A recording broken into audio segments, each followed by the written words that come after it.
Thank you so much for taking this interview. My name is Miguel Soriano from Sons of Chaos in Latin America.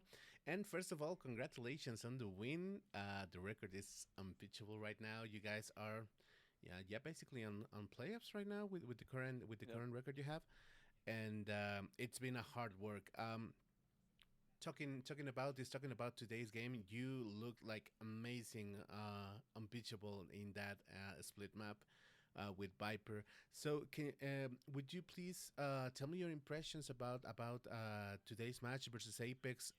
What was good for you? What maybe you think that you can improve on the face of the next match? I think you are facing two more games in this group stage.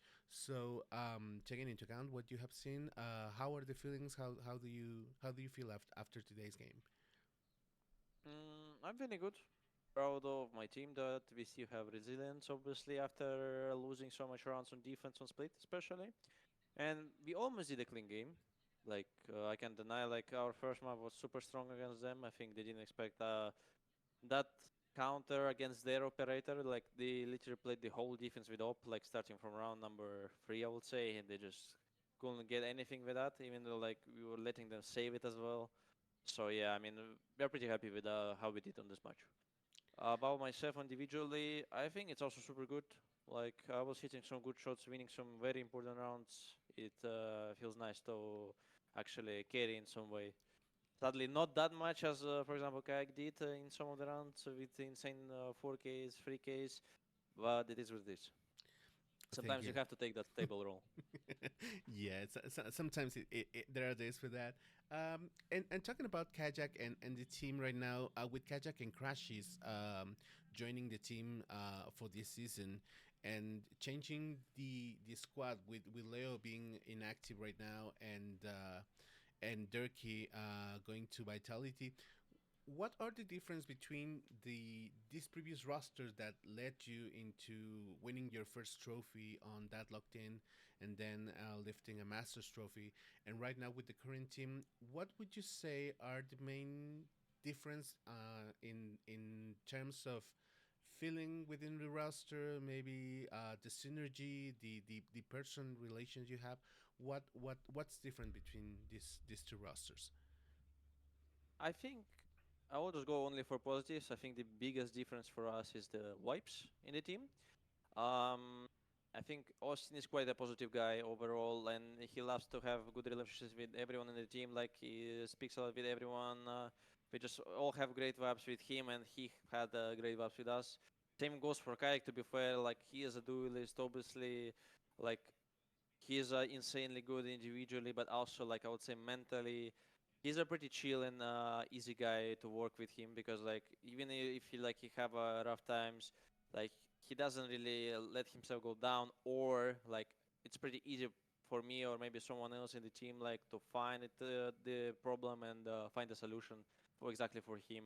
So for us, we are just literally unstoppable in some way. Like, everyone obviously already like on a positive level. When we are sometimes quiet, or like we see that we lack some energy while playing the game, we have Alpha who gives the positive vibes, and me who gets just like aggressiveness or like very strong energy. Like that, like I'm just sharing with people, like especially when like it's official time. Like, it's very easy to give the energy there. Like, I don't have to hide anything, like like on scrims, because like on scrims you obviously don't want to really spend like just playing one prac that might be not that really important, like screaming like a crazy guy, like saying fucking nice or that shit. Like, it's obviously slightly easier, but still on officials it's obviously a good thing for me just to be like that rock that never gives up and like just consistently just makes the team to be on the one level. Yeah, I Yeah. think that's the strongest point for us. And obviously, like individually, we might lack somewhere, obviously, or like you can compare maybe Leo to Crushes, but I don't think it's a good comparison, Hmm. like Yeah. whatsoever. I don't think it's a good one. Like, it's also especially considering that the times are different. Like, literally 2 years passed from our like kind of prime Fnatic mode, and you can't say that the same roster or like the same individual performance will help us this year, because I think everyone obviously grow up as well, same as us. Everyone became stronger, so you can't really do any other comparison in that specific area. So I would say as a team right now we are super strong. Yeah. Everyone adds up to the team. Like we have a very great chemistry. One of the best, I will say, compared to what I see from other votes, like some like this voice comms that happens all around, maybe on some YouTube videos or like while they play the game. Obviously, when VCT EMEA broadcast puts that sadly for vitality and safe, it's not exactly that case.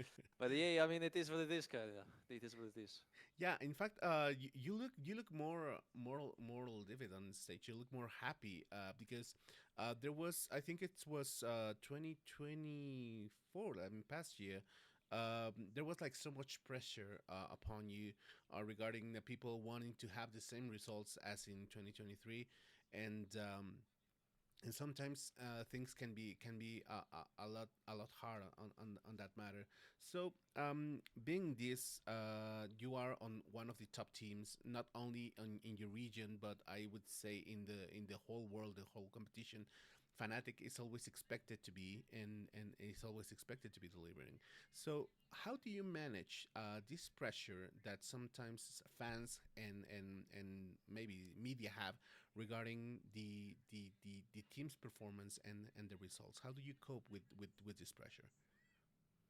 I think I just don't care about the way how we play or perform. Obviously, like I want to win. Obviously, I want to see my team performing well because slightly this also affects my performance since like obviously like on some of the roles or like sometimes depends on your play style.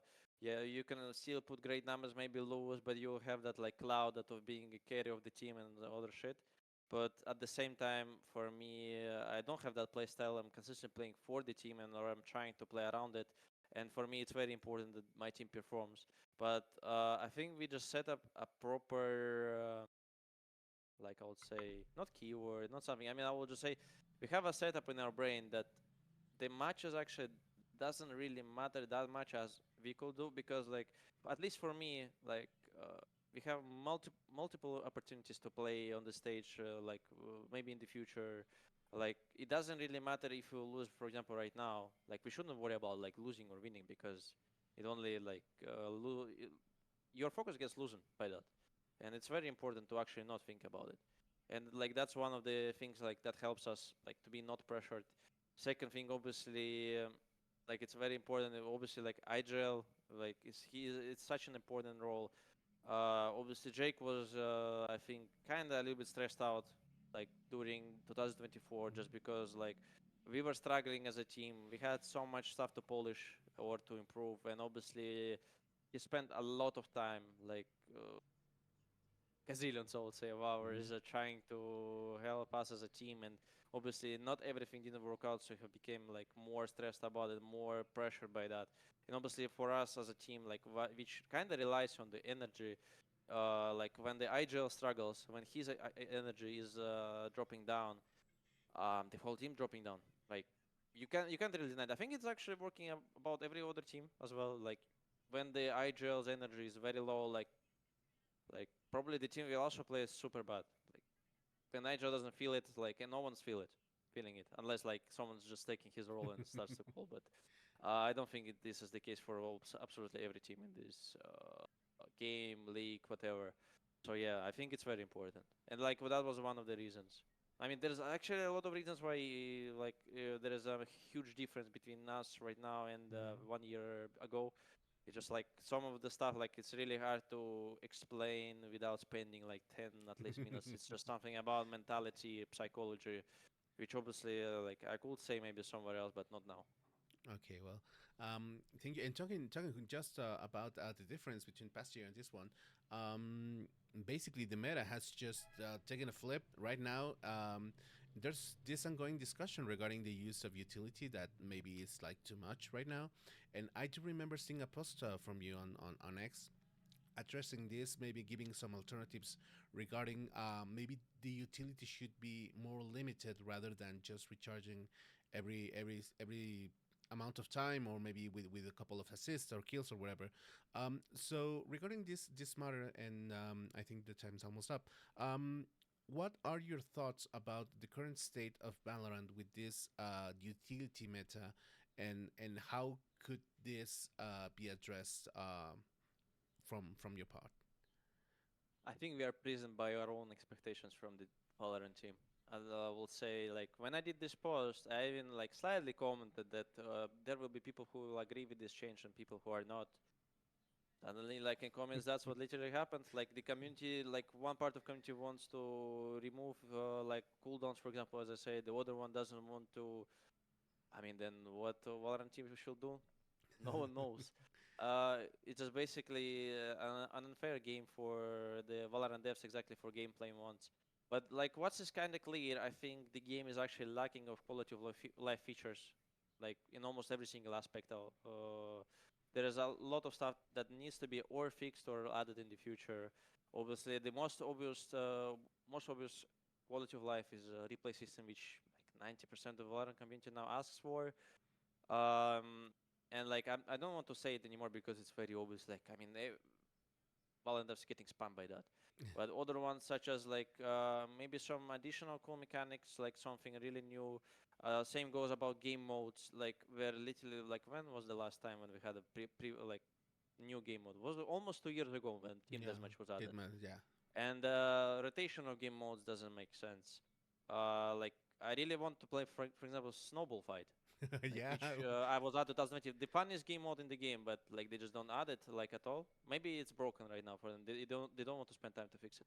But I think the game lacks fun. Like it's not funny to play the game. Obviously, like when you say your focus is competitive, it might be like your free like pass on that. But at the same time, I don't believe like they just can do something about it because even competitively, the game is not really funny to play. I Yeah. mean, competitive and fun always like something that is not really correlated between each other, but still, like I think it's possible to do something about it.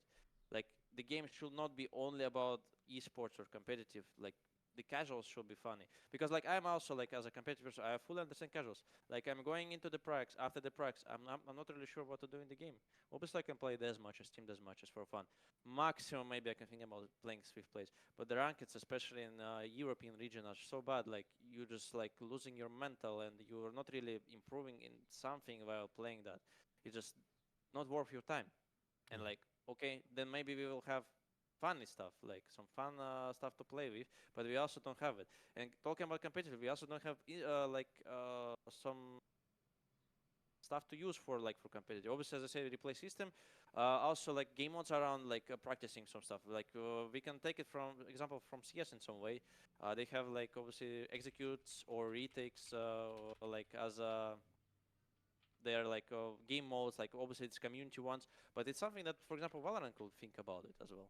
Like why we don't have these modes? They're also pretty much fun to play with because like that's the most action part of the game. Like when you execute the sites or retake them, it's such a beautiful state where you can actually also practice that or maybe have some fun doing some cool retakes, so cool execs, and like making some good moments there. Super good. Duels, like 1v1s, practicing maybe some aim dueling as well. Like think about expanding the death matches, team death matches as well. Like maybe making some like sub modes to that, or like improving the deathmatch system. Like as I say, quality of life features. Again, maybe doing it kind of infinite deathmatch servers, or like replacing people who left from the server. I mean, I can just say like thousands of features that might be added in the game. But the problem is, first of all, I don't see any reason for them adding that because people still pay for the skins, and I guess they're having fun with that. Like people keep buying shit, and I mean, if it works, it works. You don't need to add that. But I'm pretty sure, like when people will stop buying skins and they will be unhappy with the game state at the moment. Actually, like as a full community, we will see thousand changes in the game happening like Hope, insta. Like I'm pretty sure they hopefully. just saved almost everything for the bad state, like bad times when everything bad's happening. But I'm not obviously happy with that. Like you still need to get some content, and like when you promise us for the fifth anniversary of the game, like the changes will be super big, and at the end, the biggest change you did is adding flex skins, flex Yeah, item in the in the game. like I don't know, like spray game. I mean, or spray stuff. I mean, it's not that, guys. Sadly. Yeah, yeah. Well, hopefully we will see some improvements in the future because yeah, I think there's so much needed on their part. But Well, I wanted to thank you for taking the time. I think the time is up, but thank you so much for this interview, No problem. and best of luck for playoffs. You are bounded to playoffs, and hopefully to get to see you in Toronto. So best of luck, Thank you. best of success, and we'll see each other soon. See you, Chronicle. Thank you for the See ya. interview. Bye bye. Bye bye. Somos guerreros en la dieta, vamos a luchar. Con nuestras teclas la victoria alcanzar. Vamos a esta